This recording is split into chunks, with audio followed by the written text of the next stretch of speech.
আসসালামু আলাইকুম ভিউয়ার্স, সবাই কেমন আছেন? আশা করি সবাই ভালো আছেন। আলহামদুলিল্লাহ আমিও ভালো আছি। শুভ বিকাল সবাইকে। Alamgir development and property limited পক্ষ থেকে আপনাদেরকে শুভেচ্ছা অভিনন্দন। আমি আছি আপনার সাথে ইঞ্জিনিয়ার মামিনুল ইসলাম আলামিন। আজকের আমি আপনাদের এমন একটি ভিডিও নিয়ে হাজির হয়েছি যে একটি ছাদের রড শুরু থেকে শেষ পর্যন্ত আপনাদেরকে কীভাবে বাঁধা হয় এবং বাঁধার নিয়ম সবগুলো আপনাদের সাথে আমি শেয়ার করব। দয়া করে সবাই আমাদের পেজটি ফলো দিয়ে ভিডিওটি শেয়ার করে পাশে থাকবেন এবং ভিডিওটি না টেনে শেষ পর্যন্ত ভিডিওটি দেখতে থাকেন। দেখলে আপনাদের অবশ্যই অনেক কিছু শেখার আছে এবং বোঝার আছে যেগুলো আপনারা জানেন না। এর জন্য ছাদের বিম বন্ধ শেষ। আমাদের বিমগুলো এই জয়েন্টগুলো আপনার দেখাবো। অনেক সময় কলমের 10 ইঞ্চির ভিতরে বিম 10 ইঞ্চি নাকি দেওয়া যায় না, বাইরে থেকে বিম রড একটা বাইরে দেয়, কিন্তু সেটা দেওয়া ঠিক। আলমগীর ডেভেলপমেন্ট প্রপার্টি লিমিটেড পক্ষ থেকে আপনার শুভেচ্ছা অভিনন্দন। এখানে বিল্ডিংয়ের সকল প্রকার ডিজাইন করা হয় এবং সকল কনস্ট্রাকশন কাজ করা হয়। দেখুন, কলমের ভিতরে বিমটা যখন গেছে, মানে যখন বিম কলমের পাশে বিমটা আসবে তখন আমাদের ওখানে চারপাশে রিং ছোট হবে, আর তাই বিমের রডগুলো আমরা কলমের ভিতরে দিয়ে দিতে পারবো। আর এই দেখেন আমাদের প্রত্যেকটা বিমই আমাদের কলমের ভিতরে দেওয়া আছে, কোনো রডই বাইরে দেওয়া নাই।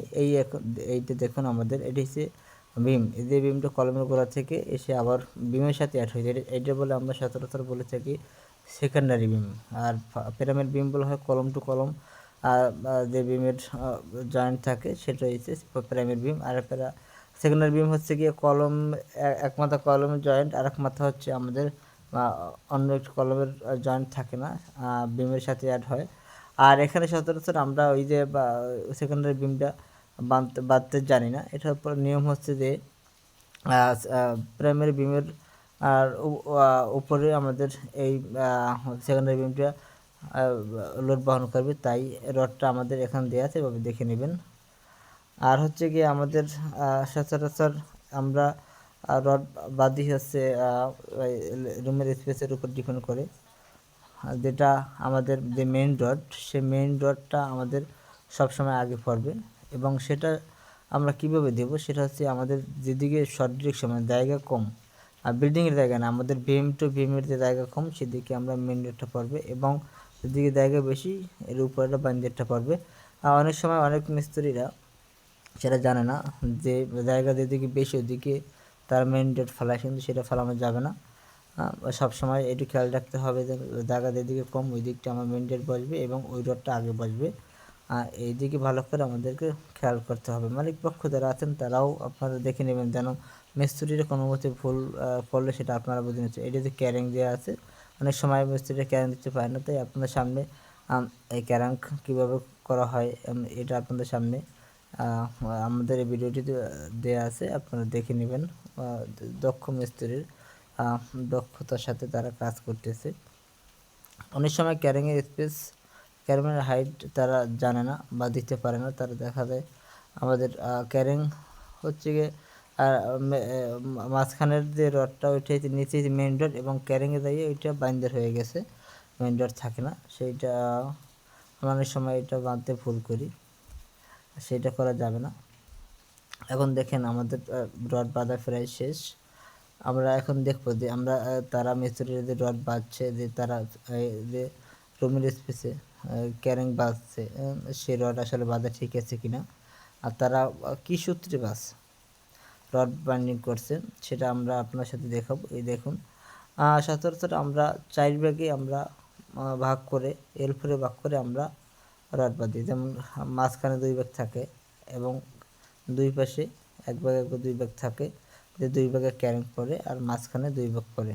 এই দেখেন মিস্ত্রি সাহেব আমাদেরকে কাজ বুঝিয়ে দিয়েছে, তাদেরকে বললাম আসলে কীভাবে বাঁধছেন। আমাদের শিমুল সাহেব, উনি রড মিস্ত্রি, খুব দক্ষতার সাথে কাজ করেন, এবং সে আমাকে দেখাইছে যে না স্যার 4 ভাগে বাঁধছি। আমি তার জিজ্ঞেস করছিলাম যে ভাই আপনি রড কীভাবে বাঁধলেন বা এই রডের জালে কীভাবে জালি করলেন, তখন সে বলছে যে ভাই স্যার আমি রড এই রুমের যে স্পেস এটি 4 ভাগে ভাগ করছি, 2 ভাগ মাঝখানে রাখছি, 1 ভাগ 2 কেনিতে 2 ভাগ, এভাবে আমি রড বাইন্ডিং জালি সাজিয়েছি।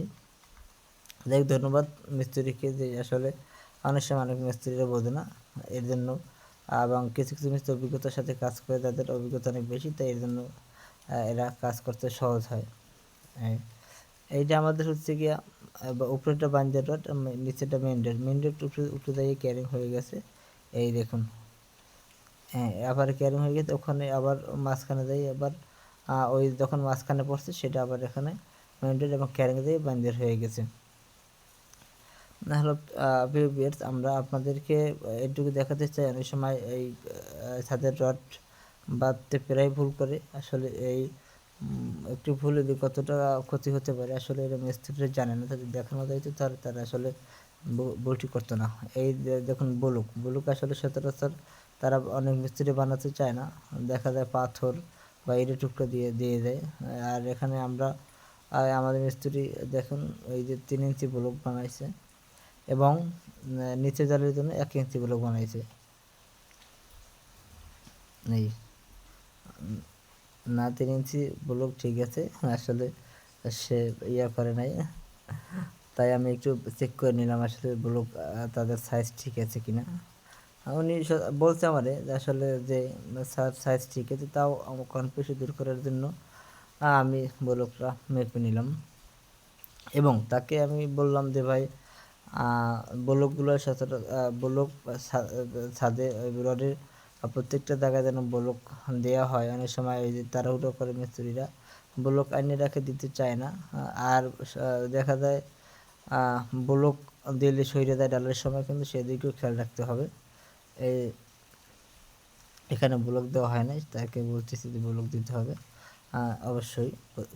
এইটা কোনো প্রকার ভুল করা যাবে না, যেন আমাদের কাভারিংটা ঠিক থাকে, এটা সর্বোচ্চ আমাদের চাওয়া।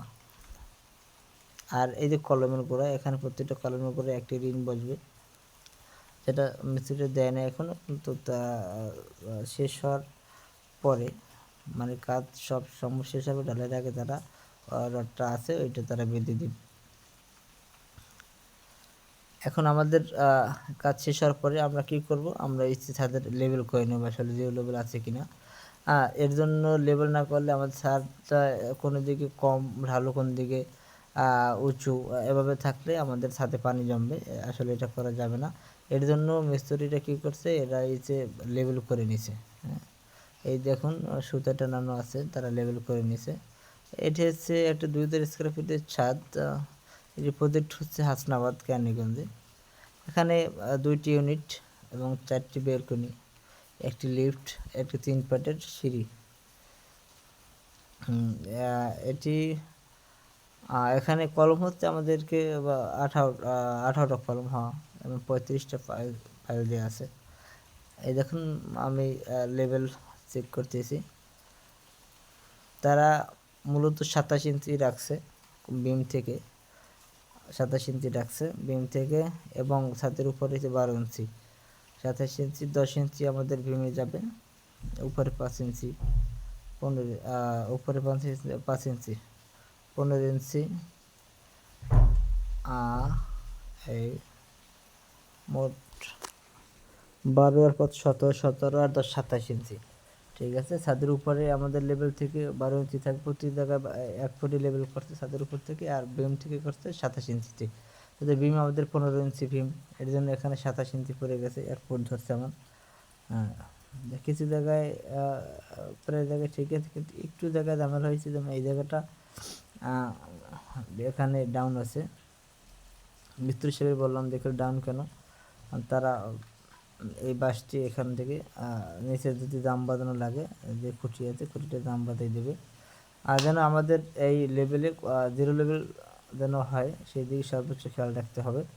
অনেক সময় লেভেল মিস্ত্রি করতে চায় না, তাদের কষ্ট হয় এবং বা সময়ের অভাবে এগুলো করা যাবে না। ইনশাল্লাহ মালিক পক্ষ যারা আছেন অবশ্যই তাদেরকে এই সুতাটা নিয়ে লেভেল করে নেবেন, যেন লেভেলটা ভালোভাবে হয়, যেন ছাদ কোনো দিকে কম বেশি এই যে ঢালু বা উঁচু এরকম না হয়, সেদিকে ভালোভাবে খেয়াল রাখবেন।